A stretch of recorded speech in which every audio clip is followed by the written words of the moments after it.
Patay ang isang dating barangay chairman na tumatakbo bilang party list representative matapos pagbabarilin sa Sampaloc, Maynila. Sugatan naman ang isang off-duty na pulis matapos makipagbarilan sa gunman.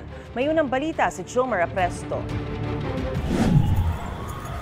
Tinambangan ng isang dating chairman ng Barangay 435 sa Sampaloc, Maynila.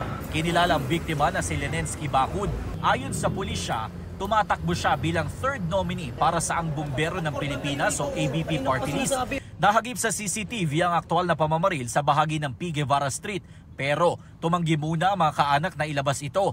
Base sa ipinakitang video sa GMA Integrated News, kita ang biktima kasamang iba pa na nakatayo sa isang paradahan sa gilid ng barangay hall. Bigla silang napatakbo nang dumating ang gunman na naka-helmet at nakasuot ng uniforme ng isang ride-hailing app. Walang habas na pinagbabaril ng gunman ang biktima. Maraming tama yung ating biktima. Hindi muna natin pwedeng ibigay yung mga iba pang detalye tungkol dyan. Respeto na rin natin doon sa mga kamag-anak ng ating biktima.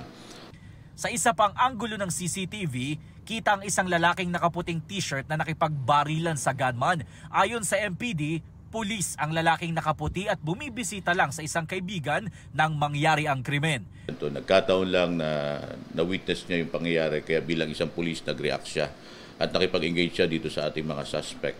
Tinamaan sa kanyang paa ang nakasibilyang pulis. Isinugod sa pagamutan ng dalawang biktima pero hindi na umabot ng buhay si Bacud habang patuloy na nagpapagaling ang pulis. Sabi ng MPD, hindi pa nila masabi sa ngayon kung may kaugnayan sa politika ang krimen. Nagkasa na sila ng dragnet operation at inalerto ang lahat ng ospital para malaman kung mayroong pasyente na nagpagamot matapos tamaan ng bala. Bumuo na rin ang Special Investigation Task Group na tututok sa kaso. Patuloy ang backtracking ng mga otoridad para mahuli ang riding in tandem at malaman ang motibo sa pamamaslang.